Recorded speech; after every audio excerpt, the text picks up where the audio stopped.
Ce film ne s'adresse pas à des juges, il s'adresse aux amis connus et inconnus que notre travail nous donne et qui sont la seule excuse d'être poète, véritable attentat contre la pudeur, puisqu'être poète consiste à confier publiquement ses secrets, mieux, à parler tout haut pendant notre sommeil.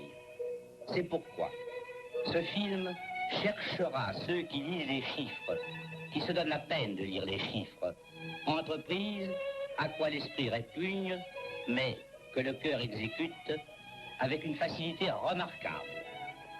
J'ai trop souvent conseillé aux jeunes cinéastes d'employer le 16 mm pour ne pas en courir moi-même le risque. En outre, je trouve que les amateurs se laissent souvent séduire par la technique des professionnels. Étant un professionnel, j'ai voulu faire un film d'amateur, sans m'encombrer d'aucune règle. Un jour, on regrettera trop d'exactitude et les artistes chercheront à provoquer exprès les accidents que nous apporte le hasard. Ce sera la minute difficile. Le contre-type Kodachrome perturbe les couleurs à sa guise et de la manière la plus inattendue. Il crée, en quelque sorte. Il faut l'admettre comme l'interprétation d'un peintre et en admettre les surprises. Nous sommes en face de la machine qui invente. Ce que je montre n'est pas ce que je veux, mais ce que la machine et ce que les bains chimiques veulent. C'est un autre monde dans lequel il est indispensable d'oublier celui qu'on habite. La villa Santos Aspire appartient à Madame Alec Vesveler. Elle domine le cap Santos Aspire, la dernière pointe sur la carte, avant celle du cap Ferrat. La villa est construite entre la route qui mène au phare et les rochers qui descendent à pic jusqu'à la mer. On voit en face Antibes, Cannes, Nice et sur la droite, ce Villefranche où j'ai tant vécu. Voici le nouveau phare. Il porte encore ses échafaudages et ressemble à quelque architecture de Piranèse. Comme je séjournais à Santos Aspire l'été de 1950, j'ai eu l'imprudence de décorer un mur. Matisse me dit, quand on décore un mur, on décore les autres. Il avait raison. Picasso a ouvert et fermé toutes les portes. Restait de peindre sur les portes. C'est ce que j'ai essayé de faire.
Mais les portes donnent dans des chambres.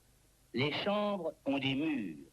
Et si les portes sont peintes, les murs ont l'air vides. Tout l'été de 1950, j'ai travaillé sur des échelles. Un vieil ouvrier italien me préparait les poudres qu'on délaye dans le lait cru. Une jeune femme habite Santos Aspire, il ne fallait pas habiller les murs. Il fallait dessiner sur leur peau. C'est pourquoi j'ai traité les fresques linéairement avec le peu de couleur qui rehausse les tatouages. Santos Aspire est une villa tatouée. Le premier tatouage de la grande salle est au-dessus de la cheminée, elle-même tatouée de feuilles. Il représente le mythe du soleil. À droite et à gauche, vous verrez les prêtres du soleil, les pêcheurs de Villefranche.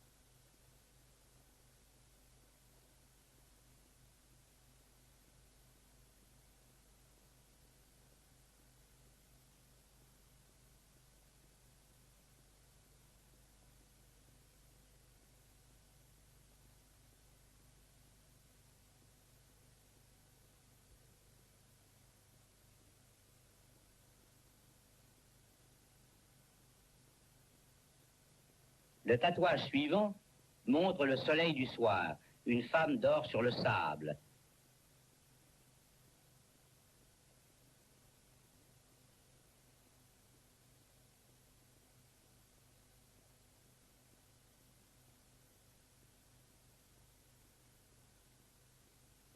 Sa tête repose à l'angle de la porte du vestibule.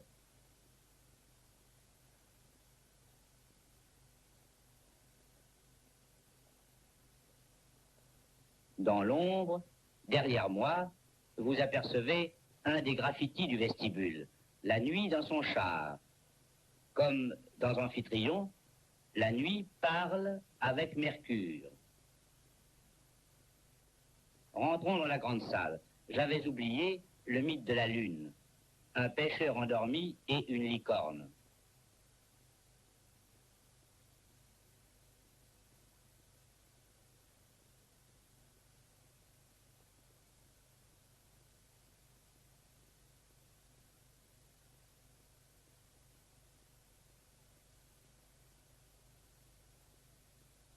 La salle est dite de la fosse grecque à cause de la fosse grecque qui entoure la baie d'une salle à manger sans tatouage et où se trouve la tapisserie que je vous présenterai plus tard.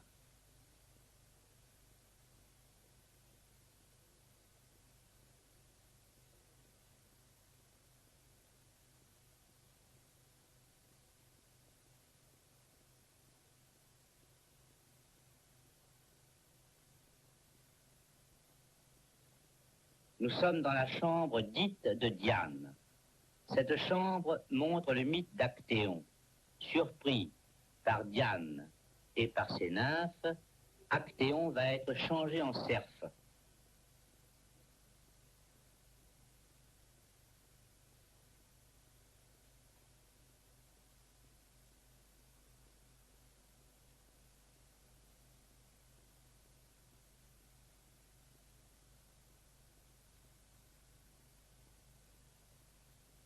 Diane surprise.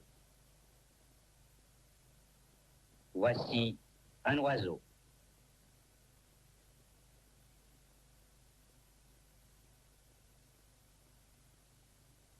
Voici un autre oiseau.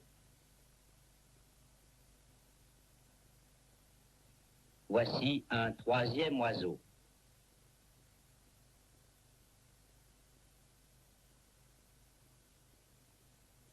Si on s'éloigne, ces trois oiseaux disparaissent au bénéfice de l'ensemble et forment quelques-uns de ces vides autour desquels s'organisent les lignes signifiantes, car les lignes insignifiantes doivent devenir signifiantes.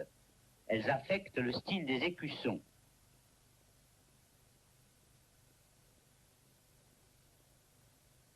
Les tatoueurs des ports s'inspirent de catalogues et de cartes postales.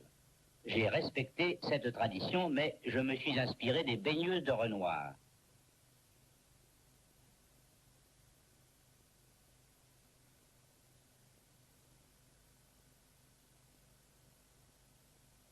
Au-dessus du lit, un berger assiste à cette scène mythologique avec indifférence.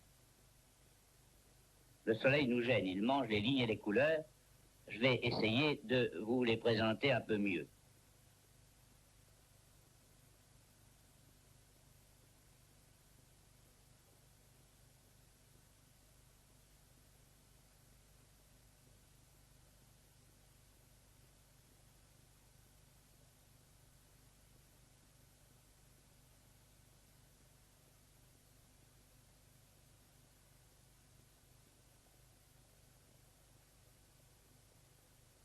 Une minuscule antichambre précède la chambre que nous venons de visiter. Un véritable labyrinthe de recoins et de couloirs nous oblige à faire les acrobates.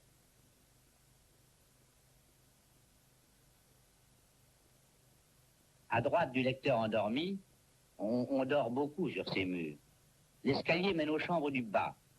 La voûte, qui montre le génie du sommeil, est la seule fresque peinte de la villa. Mon travail de peintre n'y était pas commode. J'oubliais qu'il y avait des marches, je reculais, et je suis plus d'une fois tombé à la renverse.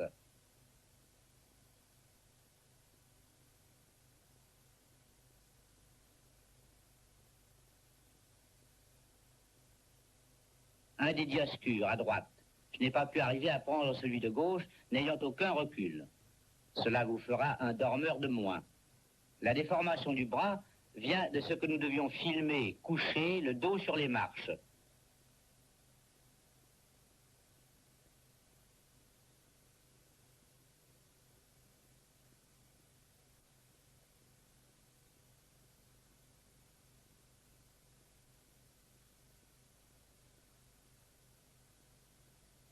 Autre graffiti d'après un modèle de Renoir.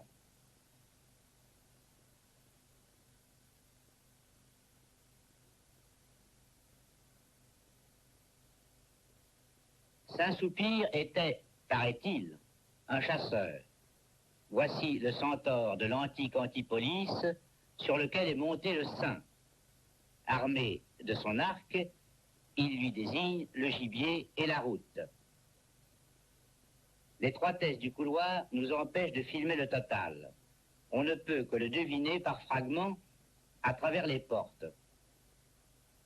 Voici le saint à cheval sur le centaure, avec sa coiffure à la Pisanello et son faucon sur le poing.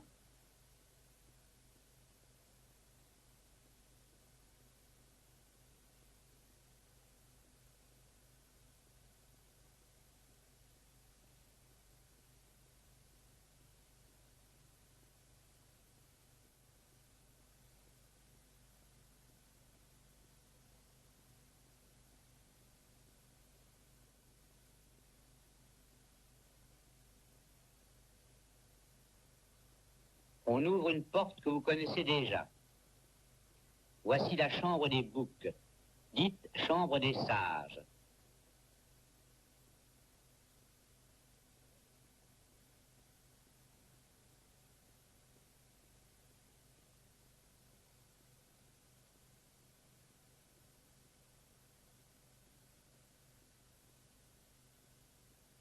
On y voit les boucs ou sages au-dessus des lits.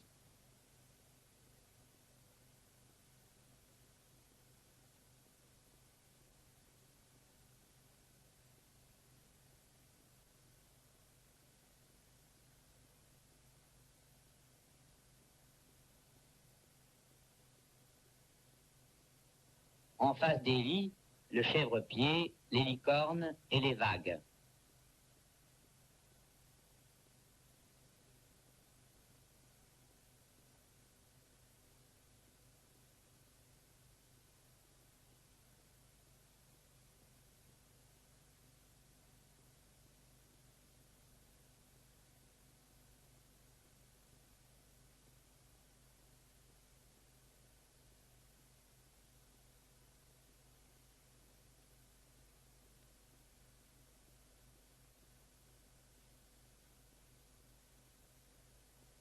J'avais oublié de vous dire que le chèvre-pied tenait à la main la fougasse ou fouasse, le pain traditionnel de Grasse, de Biote et d'Antibes.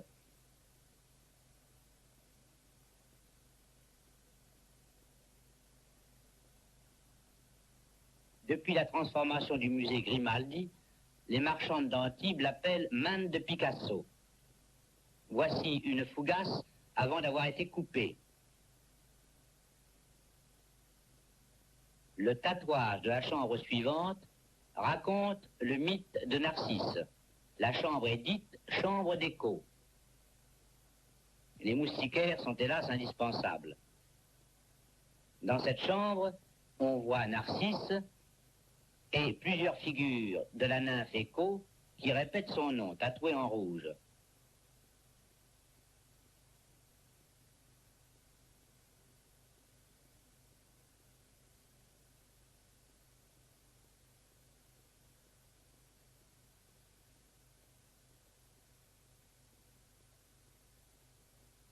C'est l'ombre des lits niçois.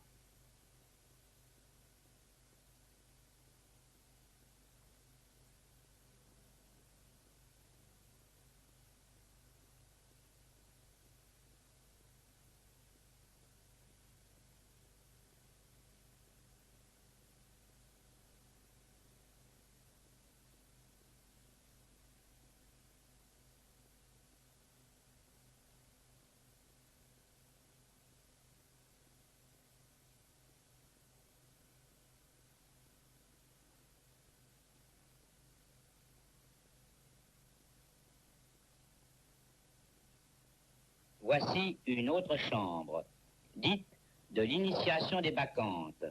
2 jeunes femmes sont initiées par les bacchantes. Nous reculons jusque dans le jardin.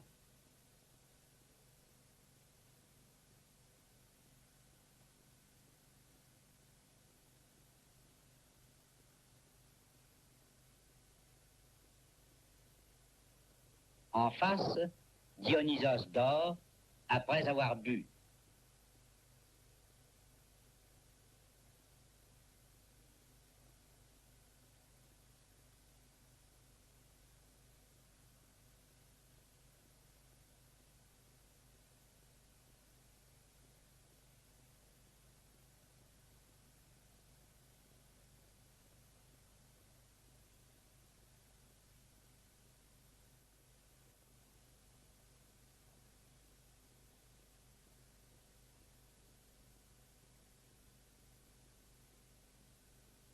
Il arrive souvent que l'acte de tatouer mène à l'acte de peindre.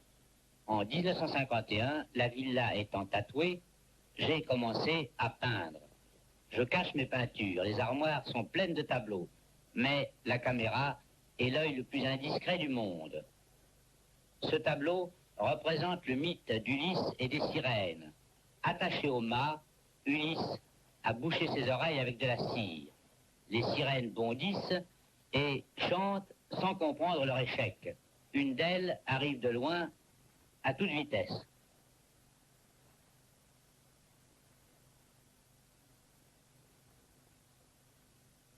Un marin attaché a enfoncé son bonnet sur ses oreilles.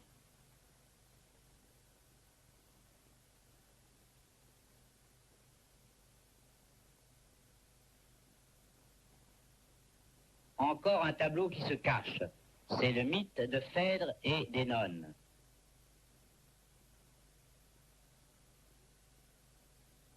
Phèdre souffre. Je change de prise. Je passe sur son visage qui exprime l'indifférence autant qu'il fait.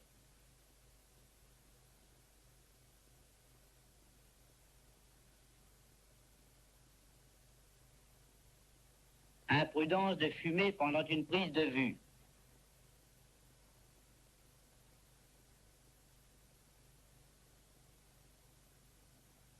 Quand on ne sait plus où mettre les toiles, on les accroche aux arbres. Orphée attaqué par les bacchantes.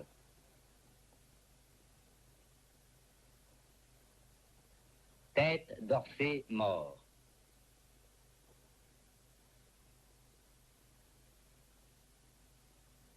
Voici la tentation du Christ sur la montagne.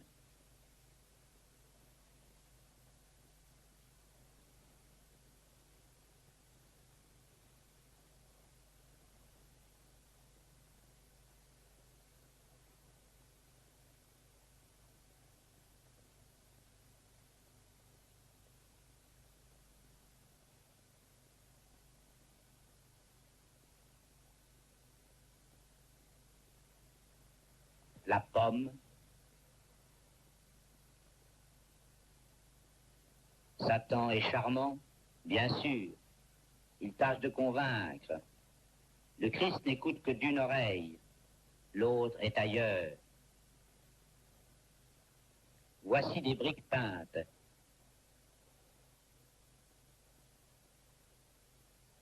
Et une petite toile, Jacob et l'ange se battent. Encore un Orphée, Orphée au feuillage.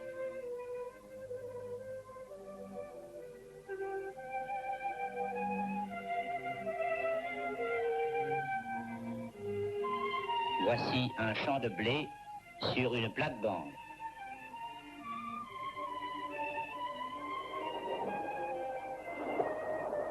Voici Orphée Laurée au bord de la mer.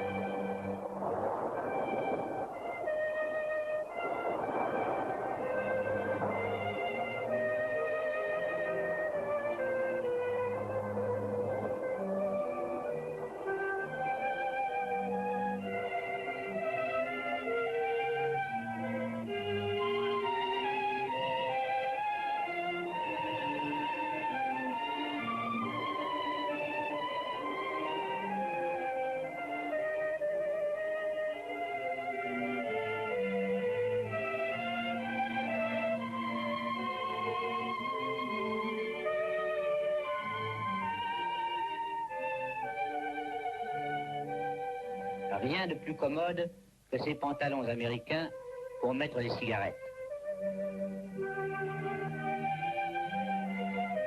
Il m'arrive de peindre, faute de place, dans un atelier en construction entre la villa et le phare.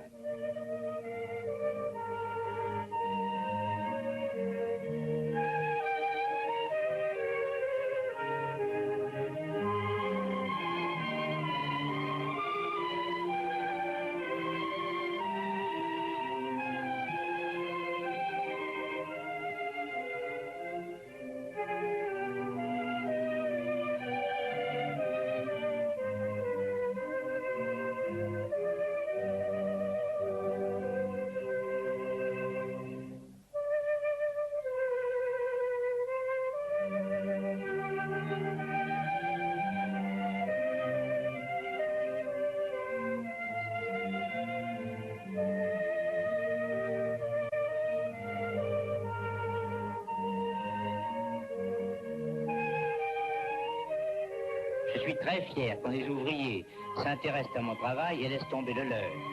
Même fenêtre en sens inverse. Le temps va vite à l'écran si on le découpe. L'atelier est construit. Avec Francine Vesveler, je le visite.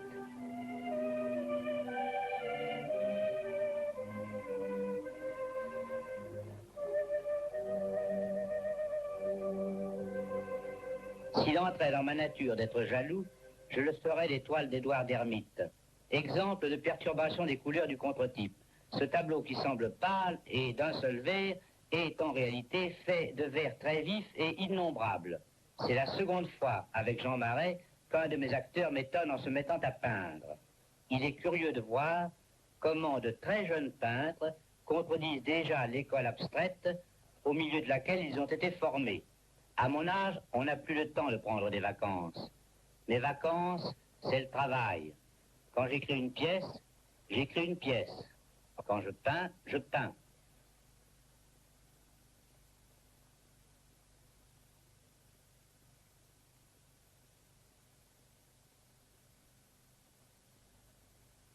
Quand je dessine, je dessine.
j'écris, je peins, je dessine. Seulement, le travail ne m'empêche pas de naviguer quelquefois de port en port, entre Villefranche, son célèbre hôtel Welcome,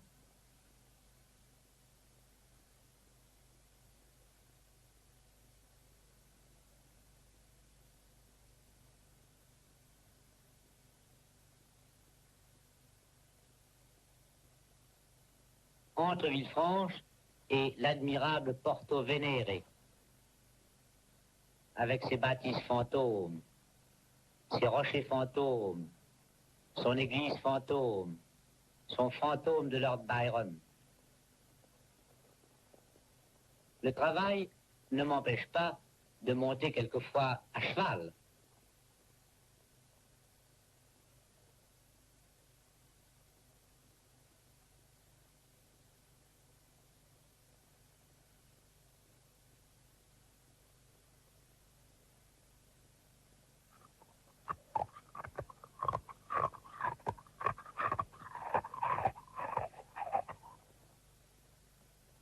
Le travail ne m'empêche pas de monter même quelquefois à Lyon.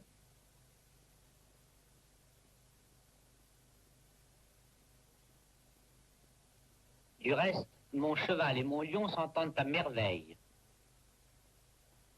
Le travail ne m'empêche pas de jouer quelquefois aux boules.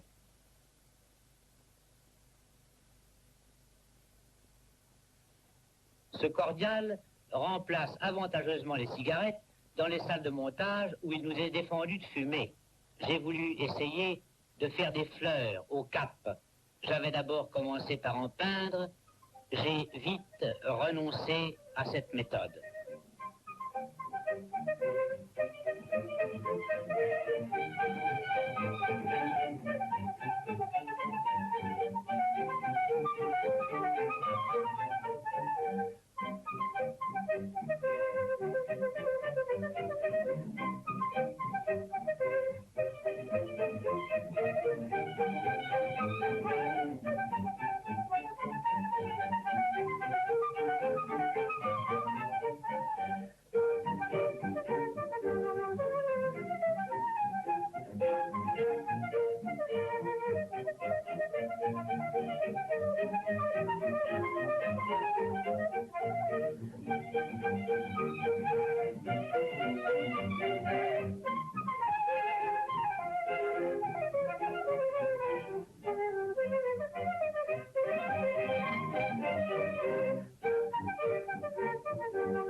vous présenter maintenant un chef-d'œuvre de l'artisanat français.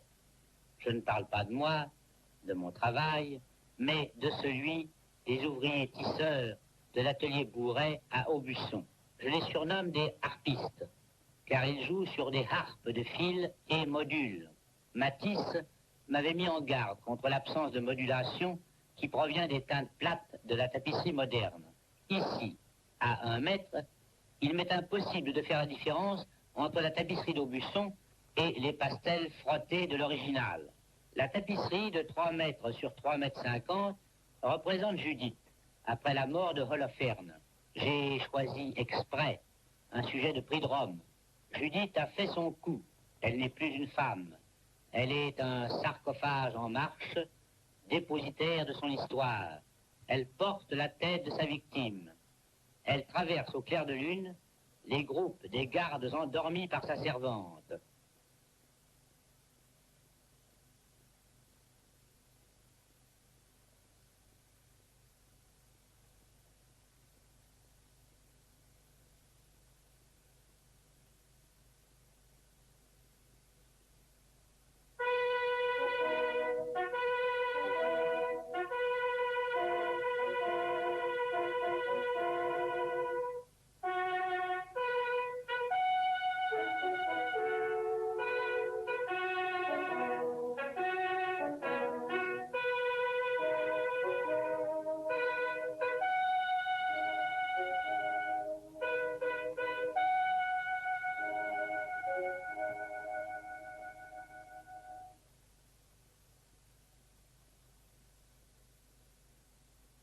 La servante, pareille à quelque insecte, est encore éclairée par la chambre où a eu lieu la décollation.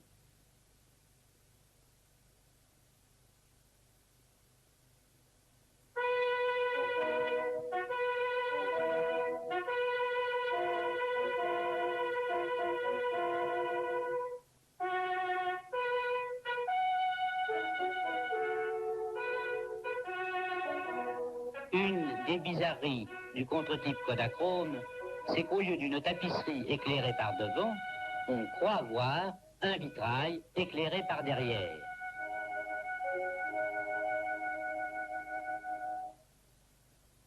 Et voilà Madame Vesveler en train de peindre, comme de juste.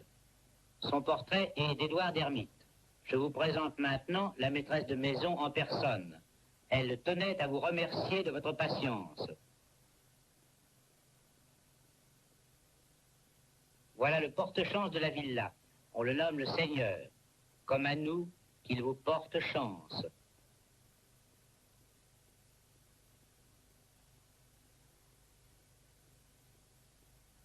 J'en profite pour remercier le docteur Ricou, vice-président du Ciné-Club de Nice, dont je suis le président d'honneur, et qui nous a beaucoup aidé dans notre tâche.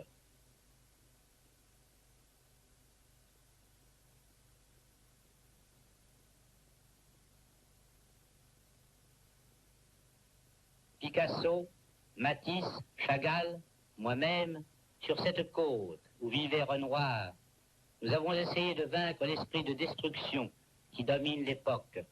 Nous avons orné des surfaces que les hommes rêvent de démolir. Peut-être que l'amour de notre travail les protégera contre les bombes.